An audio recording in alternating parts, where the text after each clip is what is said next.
नमस्कार. मी आशिष गोलतकर, तुमचा Exim news source, आणि तुम्हा सगळ्यांचं स्वागत आहे आजच्या ग्लोबल भरारी एक्झिम न्यूज मध्ये.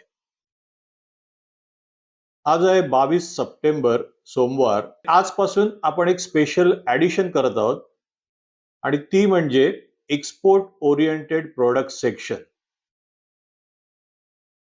म्हणजेच रोजच्या महत्त्वाच्या बातम्या, झटपट अपडेट्स, एक्झिम टीप, याशिवाय आता दररोज आपण एका निर्यातक्षम उत्पादनाची माहिती सुद्धा घेणार आहोत.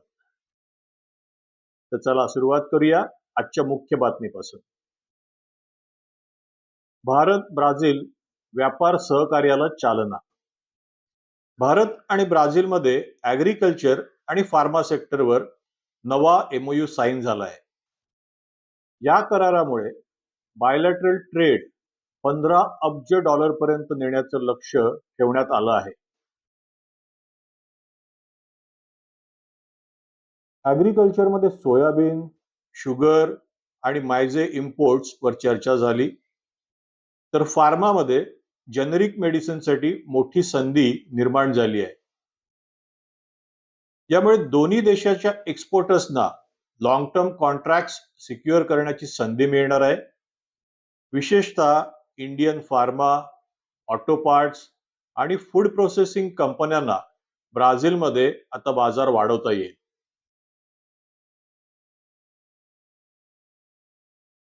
DGFTने इंजिनिअरिंग गुड्ससाठी नवे सायॉन नॉर्म्स जारी केले.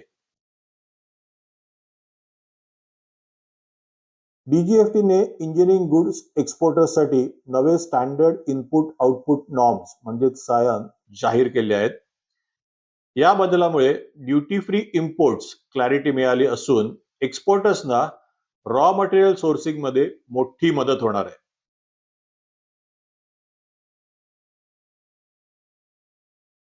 इंजिनिअरिंग एक्सपोर्ट्सना कॉस्टिंग ॲडव्हान्टेज मिळू शकतो, कारण ड्युटी फ्री इनपुट्समुळे मार्जिन सुधारतील. याशिवाय ग्लोबल बायर्स बरोबरचे कॉन्ट्रॅक्ट निगोशिएशन्स आता आणखी कॉम्पिटिटिव्ह रेट्सवर करता येतील.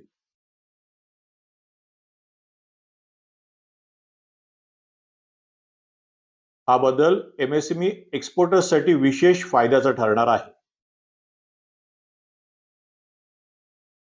रुपया स्थिर डॉलरच्या तुलनेत 88.10.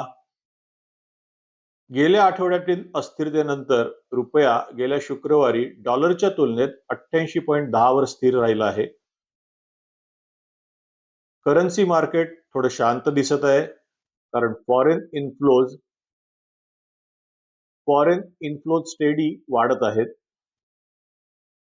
एक्सपोर्टर्ससाठी ही स्टॅबिलिटी शॉर्ट टर्म कॉन्ट्रॅक्टसाठी चांगली आहे, कारण फॉरेस्ट रिस्क कमी होतो.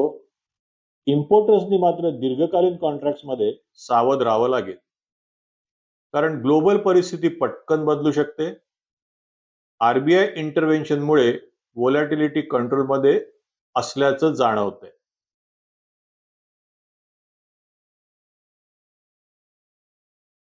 भारताचा राईस एक्सपोर्ट Q2 मध्ये 9% वाढला. नॉन बासमती राईस एक्सपोर्ट्समध्ये आफ्रिका आणि साऊथ ईस्ट एशिया मार्केटकडून मोठी डिमांड निर्माण झाली आहे.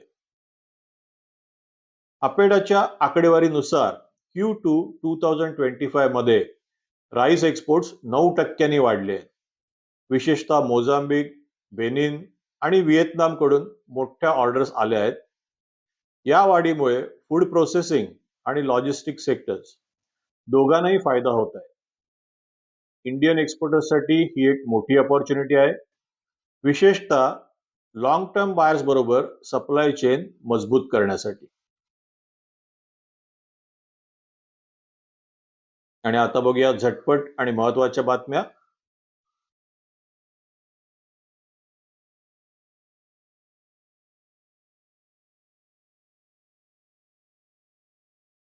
US चायना ट्रेड टेन्शन्स पुन्हा वाढली. टॅरिफ्स पुन्हा लागू शकतात. इंडिया UK FTA वर चर्चा पॉझिटिव्ह, पण सर्व्हिसेसवर क्लॅरिटी बाकी. कंटेनर फ्रेट इंडेक्स गेल्या आठवड्यात 4% घटला.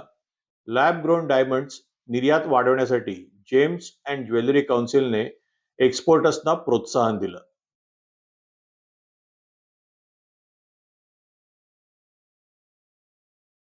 आणि आता बघणार आहोत आजपासून सुरू केलेली स्पेशल ॲडिशन म्हणजेच एक्सपोर्ट ओरिएंटेड प्रोडक्ट.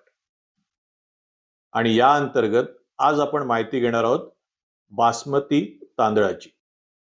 भारत हा जगातील सर्वात मोठा बासमती तांदूळ निर्यातदार आहे. 2024-25 मध्ये भारताने सुमारे $5 अब्ज बासमतीची निर्यात केली. आणि याच्या मुख्य बाजारपेठा आहेत सौदी अरेबिया, इराण, UAE आणि USA. भारतीय बासमतीची खासियत म्हणजे त्याचा युनिक सुगंध आणि लॉंग ग्रेन क्वालिटी.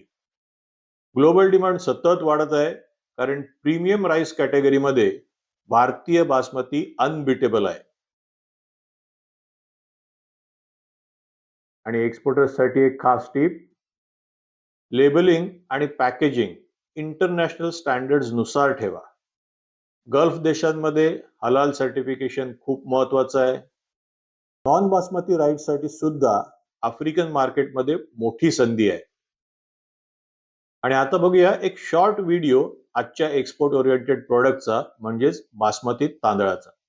या सीजन मध्ये चांगले निर्णय घेण्यासाठी ही एक छोटीशी माहिती आहे जी तुम्ही वापरू शकता. भारत बासमती तांदळाच्या जगातला सर्वात मोठा निर्यातदार देश आहे आणि मध्ये जवळजवळ $10 अब्ज निर्यात झाली आहे. Saudi Arabia, Iran, UAE, America. Basmati म्हणजे सुगंध, लांब दाणा, नेहमी सारखी गुणवत्ता, म्हणूनच जगभरात याची मागणी वाढतच आहे.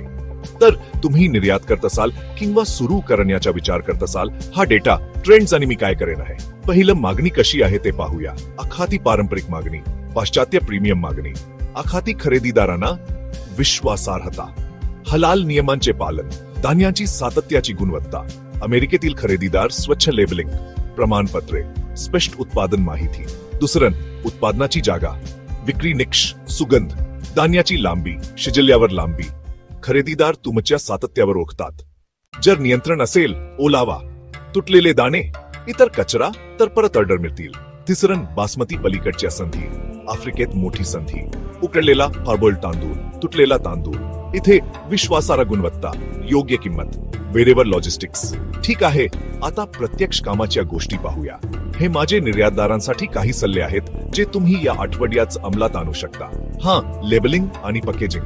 अचूक नाव, निव्वळ वजन, बॅच लॉट नंबर, उत्पादन आणि वापरण्याची अंतिम तारीख, मूळ देश, साठवणुकीच्या सूचना, निर्यातदाराचा संपर्क, जागतिक स्तरावर स्कॅन होणारे बारकोड आणि 2 भाषांमध्ये labelling. Contains rice allergy statement आणि स्पष्ट स्वयंपाकाच्या सूचना. पॅकेजिंगचे प्रकार, किरकोळ विक्रीसाठी 1 किलो, किरकोळ विक्रीसाठी 5 किलो, जातीय दुकानांसाठी 10 kilo, hotels restaurants होरेका 25 to 40 kilo.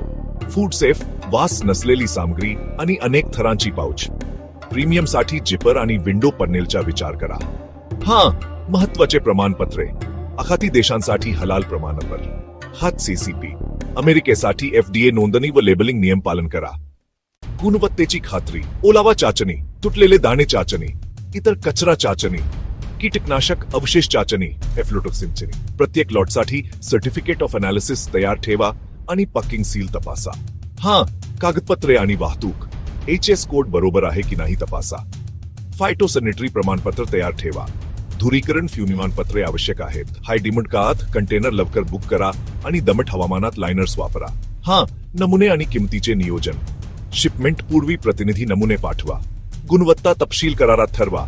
धान्याची लांबी, ओलावा, तुटलेले धान्याचे प्रमाण, पॅकेजिंग, लेबलिंग, वितरणाच्या अटी आणि स्पष्ट इन्कोटर्म्स, FOBCF. खूप कमी किमतीत गुणवत्तेवर तडजोड टाळा.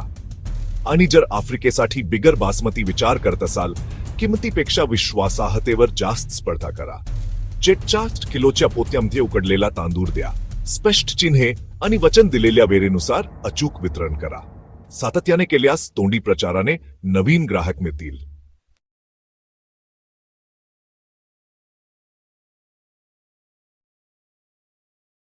आणि आता आजची एक्झिम टीप, FTA अपडेट्सवर लक्ष ठेवा. भारत वेगवेगळ्या देशांशी ट्रेड अग्रीमेंट फायनल करत आहे. जर तुम्ही त्या कंट्रीला एक्सपोर्ट करत असाल तर टॅरिफ कमी होऊ शकतो आणि मार्केट ऍक्सेस सोपा होऊ शकतो. तर आता पुन्हा एकदा बघूया आजच्या मुख्य बातम्या.